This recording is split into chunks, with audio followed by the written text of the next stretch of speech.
अस्सलामुअलैकुम नाज़रीन, मैं मोहम्मद असलम हुसैन सियासत की ख़बरों में आप सबका इस्तकबाल करता हूँ। आज 6 अगस्त 2024 है। इस्लामिक तारीख के हिसाब से आज 30 मुहर्रम 1446 हिजरी है। पेश है आज की कुछ अहम खबरें।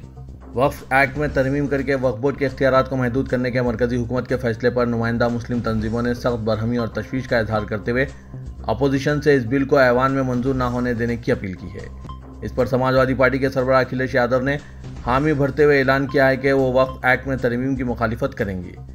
अंदेशा है कि मोदी हुकूमत बजट की मंजूरी के बाद वक्फ तरमीमी बिल पेश कर सकती है। तरमीमात किस नवियत की हैं ये वाज़ेह नहीं है, मगर अक़लियतों से मुतालिक मोदी हुकूमत के साबिक़ा फैसलों को मलहूज़ रखते हुए all India Muslim personal law board के बाद दीगर मुस्लिम तंजीमों ने भी मुतनबा किया है कि वक्फ जायदादों की हैसियत और नवियत को बदलने की कोशिश क़तई नाकाबिल क़बूल होगी। जमाअतुल मुआहिन के सदर मौलाना अरशद मदनी ने कहा कि वक्फ इमलाक मुसलमानों के बुजुर्गों के वो अतियात हैं जिन्हें मजहबी और मुस्लिम खैरात के कामों के लिए वक्फ किया गया है। हुकूमत ने बस इन्हें रेगुलेट करने के लिए वक्फ एक्ट बनाया है। जमाअतुल मुआहिन वक्फ एक्ट 2013 में कोई ऐसी तब्दीली जिससे वक्फ जायदादों की हैसियत और नवियत बदल जाए या इन पर हुकूमत या किसी फ़र्द के लिए कब्ज़ा कर लेना आसान हो जाए, हरगिज़ काबिल कबूल नहीं करेगी। इसी तरह वक्फ बोर्डों के इख्तियारात को कम या महदूद करने को भी हम मंजूर नहीं कर सकते। उन्होंने कहा कि जब से यह हुकूमत आई है मुसलमानों को इंतशार और खौफ में मुब्तला रखने के लिए ऐसे क़वानीन ला रही है जिनसे सरयन शरई उमूर में मदाखलत होती है। पड़ोसी मुल्क बांग्लादेश में हुए तख्ता पलट और सियासी उथल पुथल के दरमियान वज़ीर-ए-आज़म नरेंद्र मोदी ने अपनी रिहाइशगाह पर सलामती उमूर की काबीना कमेटी की एक मीटिंग की सदारत की। मीटिंग में बांग्लादेश के हालात पर गौर व खौस किया गया। वज़ीर ख़ारजा एस जयशंकर ने काबीना कमेटी के सामने मामले के अहम पहलुओं पर रोशनी डाली। इस मीटिंग के अलावा वज़ीर ख़ारजा एस जयशंकर ने वज़ीर-ए-आज़म नरेंद्र मोदी को बांग्लादेश के हालात के बारे में तफसीली मालूमात फराहम की। मीटिंग में वज़ीर दाखिला अमित शाह, वज़ीर दिफा राजनाथ सिंह, वज़ीर ख़ारजा एस जयशंकर और वज़ीर ख़जाना निर्मला सीतारमण ने शिरकत की। इसके अलावा इस मामले पर लोकसभा में अपोजिशन लीडर और कांग्रेस के रुकन पार्लियामेंट राहुल गांधी ने भी वज़ीर ख़ारजा एस जयशंकर से बात की है। दरअसल हुकूमत ने बांग्लादेश से मुतसिल सरहद के साथ साथ शुमाल मशरक़ी रियासतों के लिए अलर्ट जारी किया है। दूसरी तरफ बॉर्डर सिक्योरिटी फोर्सेस ने बांग्लादेश में सियासी उथल पुथल के पेश नज़र 4096 किलोमीटर तवील हिंद बांग्लादेश सरहद पर चौकसी बढ़ा दी है और अपनी सभी यूनिट के लिए हाई अलर्ट जारी कर दिया है। रियासत उत्तर प्रदेश में नुज़ूल अराज़ी का मामला तोल पकड़ता जा रहा है। ताज़ा मामले में समाजवादी पार्टी के कौमी सदर अखिलेश यादव ने उत्तर प्रदेश के वज़ीर-ए-आला योगी आदित्यनाथ को नुज़ूल बिल के सिलसिले में तनकीद का निशाना बनाया है।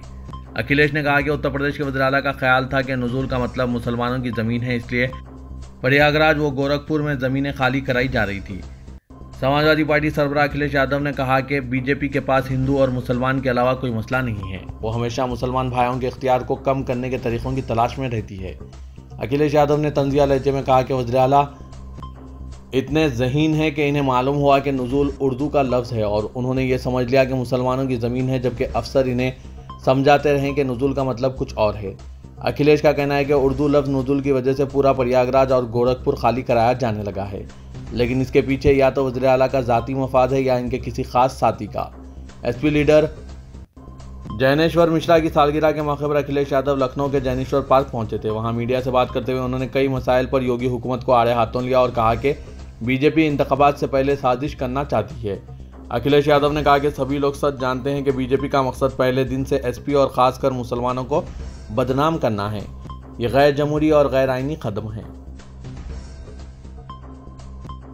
वक्फ एक्ट में मरकज़ी हुकूमत के जरिए मुजविज़ा तरामीम पर मुल्क भर के मुसलमानों के जरिए शदीद गम व गुस्से के इजहार के बाद अक़लियती उमूर की मरकज़ी वज़ारत ने सफाई पेश करते हुए इस मामले में सच्चर कमेटी और मुश्तरिका पार्लिमानी कमेटी की सिफारिशात का हवाला पेश किया है। अक़लियती वज़ारत के बयान में बताया गया कि वक्फ बोर्ड के पास इस वक्त मुल्क भर में तकरीबन 9.5 लाख एकड़ अराज़ी है और 7,80,000 जायदादें हैं, जिसकी कीमत 2,10,000 करोड़ रुपये है। अफवाज और हिंदुस्तानी रेलवे के बाद मुल्क में वक्फ के बाद सबसे ज़्यादा अराज़ी है। इसमें कहा गया है कि वक्फ का ये तसव्वुर कि एक बार जो वक्फ हो जाए वो हमेशा के लिए वक्फ रहता है, इसके नतीजे में कई तनाज़ात पैदा हुए हैं। दुनिया भर में मशहूर मोहब्बत की निशानी ताजमहल को शरपसंद तनाज़े का अखाड़ा बनाने पर आमदा है। यहाँ 2 दिन के अंदर गंगा जल छिड़कने का दूसरा मामला सामने आया है। इस बार एक खातून गंगा जल छिड़कने ताजमहल के अंदर पहुंची और मरकजी गुंबद के ऊपर गंगा जल छिड़का। इसके बाद खातून ने भगवा कपड़ा भी लहराया। खातून ने दावा किया कि वो कांवड़ को लेकर आई थी और इसी पानी को बिस्लेरी की बोतल में लेकर गुंबद पर चढ़ा। इसके वीडियो सोशल मीडिया पर वायरल हो रहे हैं। खातून को सेंट्रल रिजर्व पुलिस फोर्स ने हिरासत में ले लिया है। इससे पहले भी यह खातून गांवर के साथ जल अभिषेक के लिए आई थी। ताजमहल में सावन माह के अंदर हिंदूवादियों का ये तीसरा रद्दअमल सामने आया है। इससे पहले भी नौजवान का जल अभिषेक का वीडियो मंजरेआम पर आ चुका है। वीडियो मंजरेआम पर आने के बाद ताज की सिक्योरिटी पर सवालात उठ रहे हैं। वाज़ेह कि इससे पहले भी यह खातून गांवर के साथ ताजमहल में जल अभिषेक करने आई थी। खातून हिंदू महासभा की ओहदेदार बताई जाती है। इत्तला के मुताबिक खातून की शिनाख्त ऑल इंडिया हिंदू महासभा प्रदेश मीना राठौर के तौर पर की गई है। मीना राठौर ने दावा किया है कि वो कासगंज के सौरों से कांवर लेकर आई है और इसी गंगाजल को ताजमहल में चढ़ाया है। पड़ोसी मुल्क बांग्लादेश में बगावत के बाद भारत में सियासत गर्म हो गई है। भारतीय जनता पार्टी लीडर अजय आलोक ने हिंदुस्तान में मजहब की तब्दीली पर सख्त कानून की वकालत करते हुए कांग्रेस जनरल सेक्रेटरी प्रियंका गांधी और AIMIM के सरबराह असदुद्दीन ओवैसी को तनकीद का निशाना बनाया। बीजेपी लीडर ने सोशल मीडिया एक्स पर पोस्ट करते हुए दावा किया कि बांग्लादेश में जैसी ही इस्लामी बगावत हुई, हिंदू मारे जाने लगे, मुजाहिरीन घरों में घुस गए। अगर हम चौकन्ना रहें तो 20-30 साल बाद ये मंजर रियासतों में हो सकता है। हिंदुस्तान में भी आबादी पर काबू पाने के क़ानून ज़रूरी है। मजहब की तब्दीली पर मजीद सख्त क़ानून की ज़रूरत है। अब हमारे मशरिक़ और मगरिब में इस्लामी दहशतगर्दी को रोका नहीं जाएगा।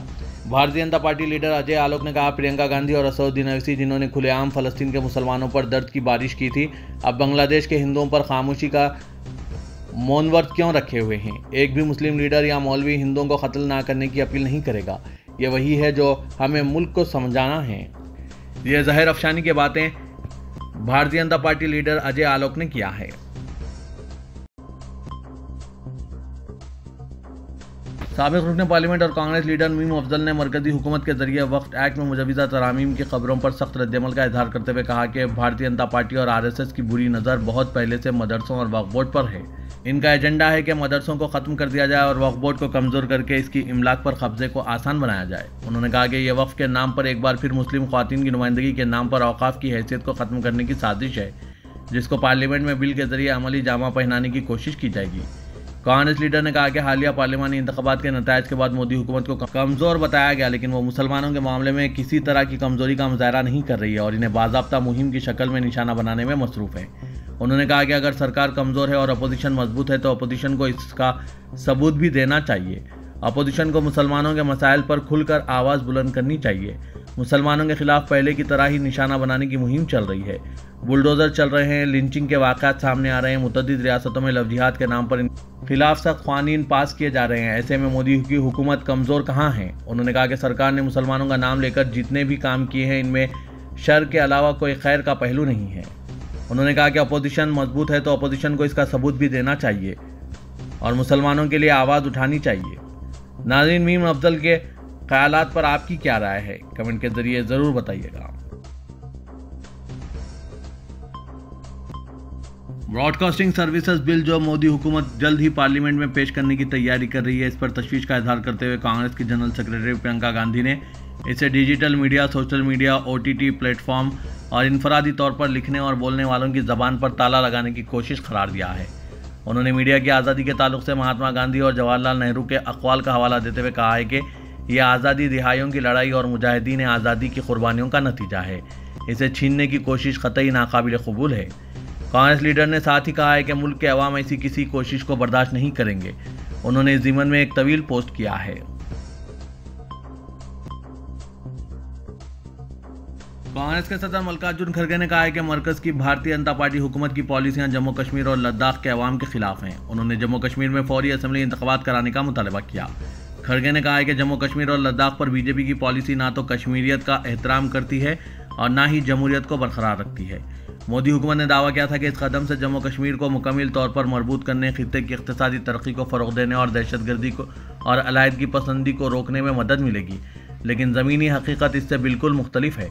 जम्मू कश्मीर में पिछले 5 सालों के दौरान दहशतगर्दाना हमलों की तफसीलात बताते हुए उन्होंने कहा कि 2019 से लेकर अब तक 683 दहशतगर्दाना हमले हो चुके हैं, जिनमें 258 सिक्योरिटी एहलकार शहीद और 170 शहरी जानों का नुकसान हुआ है। ख़ास तौर पर जब से वज़ीर-ए-आज़म नरेंद्र मोदी ने तीसरी बार हलफ लिया है, रियासत के जम्मू खित्ते में 25 दहशतगर्दाना हमले हो चुके हैं, जिनमें 15 फौजी शहीद और 27 जख्मी हो चुके हैं। पिछले कुछ सालों में कश्मीरी पंडितों की टारगेट किलिंग एक मामूल बन गया है। बेरोजगारी का जिक्र करते हुए कांग्रेस लीडर खड़गे ने कहा कि जम्मू कश्मीर हुकूमत के 65% महकमों में बहुत ही पोस्टें खाली है, लेकिन 2019 के बाद से कोई भर्ती नहीं हुई है और रियासत में बेरोजगारी की शरह 10% है।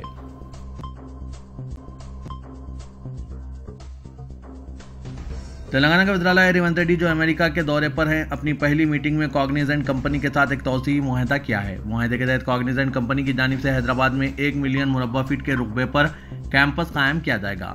हैदराबाद और तेलंगाना में 15,000 से ज़्यादा अफराद को रोजगार हासिल होगा। कंपनी इजाफी सलाहियत के लिए रियासत के दीगर शहरों में भी अपनी सरगर्मियों को वसअत देने वज़ीर-ए-आला की तजवीज़ से भी इत्तेफाक किया है। कॉग्निजेंट ने आज अमेरिका में चीफ मिनिस्टर रेवंत रेड्डी और वजीर IT व सनत डी श्रीधर बाबू से मुलाकात के बाद अपने अहम तौसीई मंसूबों का ऐलान किया है। इस नए मुआहदे के लिए पहल उस वक्त शुरू हुई थी जब वज़ीर-ए-आला और इनके वफ़द ने डॉस के दौरे पर थे।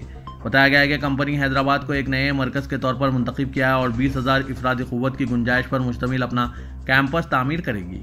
ये फैसला हैदराबाद के बासलाहियत नौजवानों की खिदमत और इंफ्रास्ट्रक्चर से इस्तेफादा करने कॉग्निजेंट के अज़ाइम की निशानदही करता है ताकि इसके आलमी सतह पर ऑपरेशंस को इस्तेहकाम हासिल हो सके।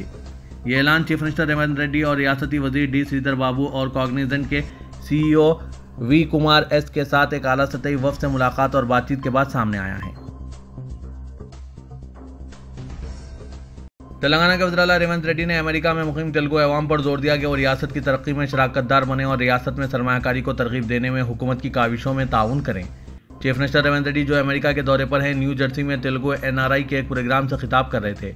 यहाँ दफ्तर CMO के मुताबिक न्यू जर्सी में तेलुगु NRIs ने भारी रैली की शक्ल में चीफ मिनिस्टर का पुरतपाक खैर मकदम किया। रेवंत रेड्डी ने अपनी तकरीर में कहा कि मुस्तकबिल की दरकार ज़रूरियात को मद्देनज़र रखते हुए और तेज़ रफ्तार इक़्तिसादी तरक्की को यकीनी बनाने के लिए हुकूमत एक जामे नई सनती पॉलिसी के साथ सामने आएगी।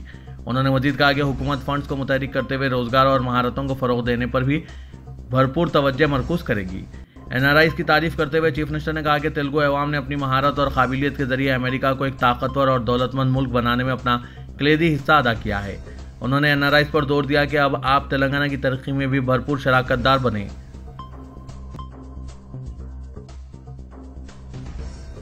BRS ने पार्टी के उन 10 MLAs को जो इनहराफ के बाद हुकूमत जमात कांग्रेस में शामिल हो गए नाअहल करार दिलवाने के लिए कानूनी कोशिशें तेज कर दी है। BRS के कारगुजार सदर KT रामाराव ने दावा किया कि पार्टी के 10 MLAs को नाअहल करार दिए जाने के बाद तेलंगाना में ज़मीनी इंतखाबात नागुज़िर हो जाएंगे। पार्टी के मुनहरिफ MLAs को नाअहल करार देने की कोशिश के हिस्से के तौर पर KTR और हरीश राव ने पार्टी के दीगर सीनियर ओहदेदारों के साथ यहाँ नई दिल्ली में माहिरीन कानून से मुशावरत की। KTR ने कहा कि BRS पार्टी के मुनहरिफ अरकान असेंबली को इंसदाद इनहराफ कानून के तहत नाअहल करार देने के लिए अपनी कानूनी लड़ाई जारी रखेगी। KTR की ज़ेर क़यादत पार्टी के सीनियर कायदीन ने दिल्ली में आइनी माहिरीन से बातचीत की। उन्होंने कहा कि BRS इन अरकान असेंबली के खिलाफ सुप्रीम कोर्ट में अर्जी दायर करेगी जिन्होंने पार्टी से क़तई ताल्लुक़ करते हुए हुकूमत जमात कांग्रेस में शमूलियत अख्तियार कर ली है। उन्होंने कहा कि आइनी माहिरीन ने इन्हें बताया कि अंदरून माह इस सिलसिले में सुप्रीम कोर्ट का फैसला आ जाएगा जिसमें मुनहरिफ अरकान असेंबली की नाअहली के बारे में वाज़ेह हो जाएगा। उन्होंने इस अज़्म का इजहार किया कि अदालत उज़्मा मुनहरिफ अरकान को सबक सिखाएगी। शमशाबाद के इलाके गगन पहाड़ में वाक़ दरगाह शरीफ और चिल्ला मुबारक को नामालूम अफराद की जानिब से शहीद कर दिया गया। जब अक़ीदतमंद शाम में वहां पहुंचे तो वहां पर चिल्ला शरीफ और दरगाह दोनों ही मौजूद नहीं थे। गांव वालों ने रास्ते में आने की बिना पर हटाने का अज़्र पेश किया। ज़राए के मुजिब गांव वालों का कहना है कि यह गांव का अंदरूनी मामला है। अक़ीदतमंद वहां पहुंचकर पुलिस से रब्ता करने पर कोई जवाब नहीं दिया गया, ना ही मुकाम वारदात पर पुलिस पहुंची। गाँव वालों ने यह भी बताया कि महकमा बल्दिया में शिकायत की थी, ताहम कोई कार्रवाई नहीं की गई। RGI पुलिस की जानिब से किसी भी किस्म की कोई कार्रवाई से गुरेज किया जा रहा है। वाजरे के शरपसंदों ने मोइनाबाद चिलकुर की कुतुबशाही मस्जिद को शहीद किया था और चंद दिन बाद शमशाबाद के इलाके गगन पहाड़ में यह मामला पेश आया है।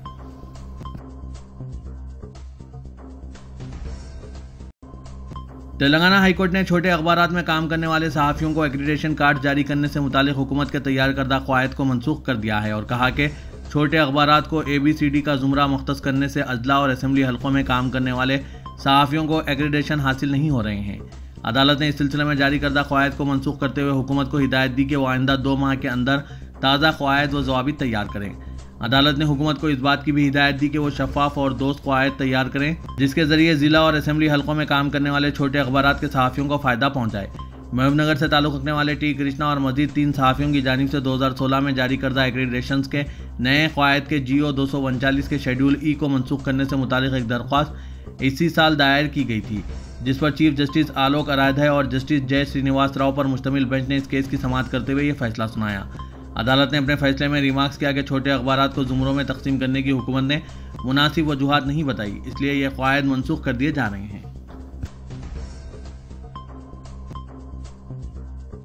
शहर हैदराबाद का इलाका काला पत्थर पिछले महीने में काफ़ी चर्चों में रहा है, क्योंकि यहाँ संगीन कत्ल के वारदात पेश आए थे। काला पत्थर पुलिस ने आज एक नौजवान को चाकू लेकर घूमने पर गिरफ्तार कर लिया है। पता चला है कि यह नौजवान इलाके का एक सोशल वर्कर है, जिसका एक पार्टी से ताल्लुक है और वो लोकल लीडर भी कहा जाता है। लेकिन अपनी पार्टी को बदनाम करते हुए यह नौजवान लोगों को डराने के लिए चाकू लेकर घूम रहा था और अवाम में खौफ पैदा कर रहा था। पुलिस राय के मुताबिक मोहम्मद नदीम नामी नौजवान चाकू लेकर घूम रहा था और अपने साथियों को बता रहा था और लोगों में खौफ पैदा कर रहा था। यह मंजर सीसीटीवी में कैद हो गया और वीडियो वायरल हो गया। काला पत्थर पुलिस ने इसे हिरासत में लेकर पूछताछ कर रही है। पुलिस ने आर्म्स एक्ट के तहत इसके खिलाफ केस दर्ज किया है। पुलिस को चाहिए कि इस तरह के नौजवानों पर नजर रखे।